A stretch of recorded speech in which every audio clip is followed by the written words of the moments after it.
Yeah, and before we get into that, just congratulations to the Pacers, their organization, Rick, his staff, and all their players. They played a great series, so congratulations to them. Coach, obviously you were at a disadvantage, shorthanded, but you were never able to find your defensive footing today. What do you attribute that to? Yeah, we started slow, and they're a good offensive team. We made a run. I thought the end of the second, we played pretty good. We got some activity going. Then we made a run in the third, and then we fell short. We just, I thought guys gave everything they had, and that's all you could ask. And so it was a battle all year, and there was nothing left to give at the end. Do you know when Jalen broke his hand? I don't know exactly. How tough is it for his season to end like that? Yeah, just, it's unfortunate. You hate to see all the injuries, and, like Josh and OG just to try to give us whatever they had, it says a lot about them. And then, it was hit after hit. That's part of it. And the guys responded all year long. So, I'm disappointed in the sense that we're not going to play anymore, but I thought they were a great group to be around, and they gave everything they had. Obviously, when you look at the players that have been hurt, do you look at this as a success, even though you guys lost tonight, that you got ready for the fight to get this far? Yeah, the thing that you, as a coach, you always measure, okay, what does the group have, and are we getting everything out of the group? And the only thing you could ask for is everyone puts forth their best effort. And we got that all year from these guys. So, and I think what goes along with that is peace of mind and knowing that you did your best. And so that's all you could ask for. And a lot of teams, I think, would have folded. They didn't. Like, we took the hit with Mitch, and then, then you add in Julius and OG, your starting front line, and then Bogey goes out. So that and it was hit after hit, but these guys never folded. They kept fighting. And so that's all you could ask for. What did you see with OG? He started the game, hit his first 2 threes, and never came back in. Yeah, just the way he was moving. I didn't want to risk it. It's just, I thought, like he just the lift from him hitting the shots, and then I didn't feel like he was moving well. And this didn't make sense. Tom, what was? Yeah. Yeah, I don't know. I didn't think it was worth the risk. I don't want to take a chance. I love OG, so if it, I talked to medical, and we knew it was going to be. We didn't know what it was going to be until he got out there, and so he gave us everything he had, and that's all you can ask for. You went through some defense, Pacers, shot 76% first second. A lot of that result just returns and just having some really elite shot making. Yeah, and they made shots that, they're a very good offensive team. You got to challenge their shots, and we probably, didn't challenge them as well as we should have, So, but, when you're shorthanded, like we know we have to play with great intensity all the time to give ourselves a chance to win. And so I think, if you fall short of that, and sometimes the ball goes in and yours doesn't. But I thought, for the most part, we fought all year, and then to come back in the third quarter and make a run again, and then we fell short, and that's when Jalen. I knew when he went out in the third, I knew something was awry.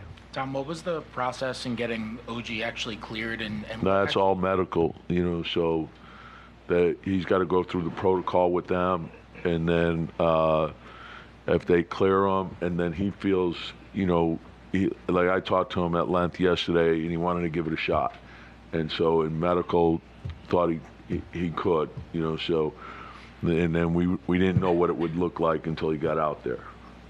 Coach, you coached a lot of seasons. Yeah. Season, except for one team, always ends with a loss. Yeah. What are your thoughts on this year's team compared to all the other teams you have? What's going to stand out for you? Yeah, just like I said, knowing that they gave best effort all year long, I could live with the result. It's disappointing. In the end, there's going to only be one happy team, everyone falls short. 29 teams will fall short. So if you've given everything that you have, you could live with whatever the result is. There's no regret.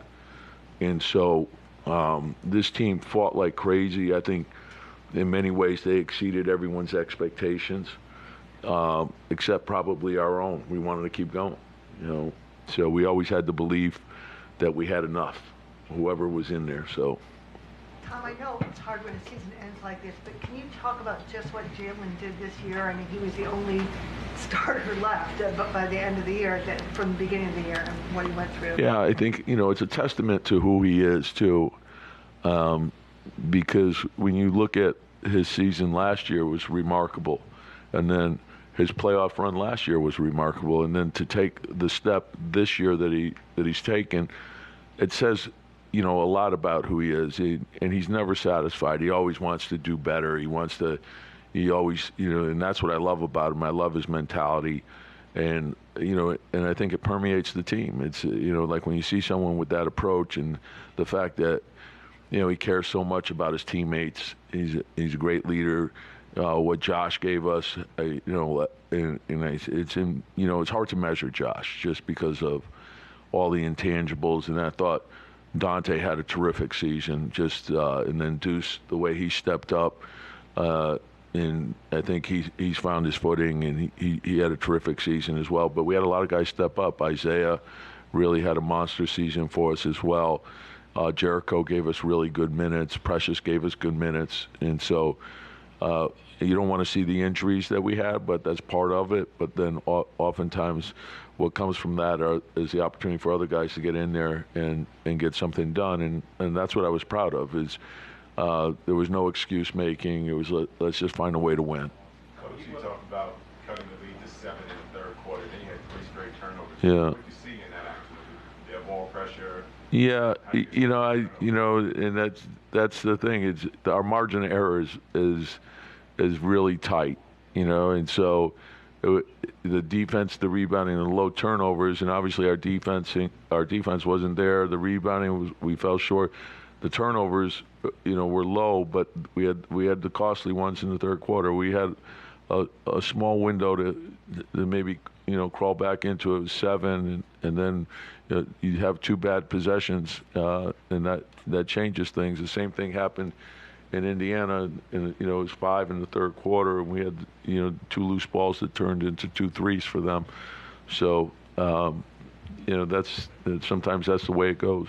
A couple more into the summer and next season. What does this team need to take the next step?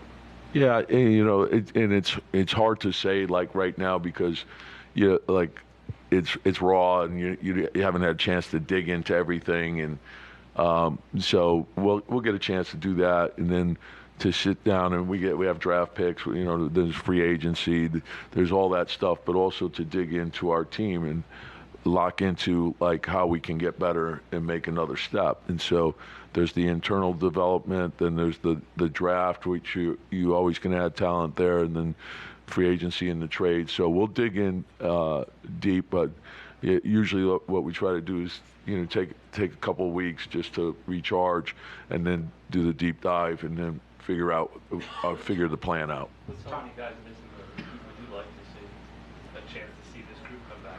Well, I love the group. Yeah, you couldn't, as a coach, you couldn't ask for a better group. So, yeah. Last one. You're entering the last year of your contract next year. You could be under conversations for an extension. Is that something you want? That's something that my agent will take care of. The Knicks have been great to me, so this is where I want to be. Thanks, Coach. Yeah. Thanks, Coach.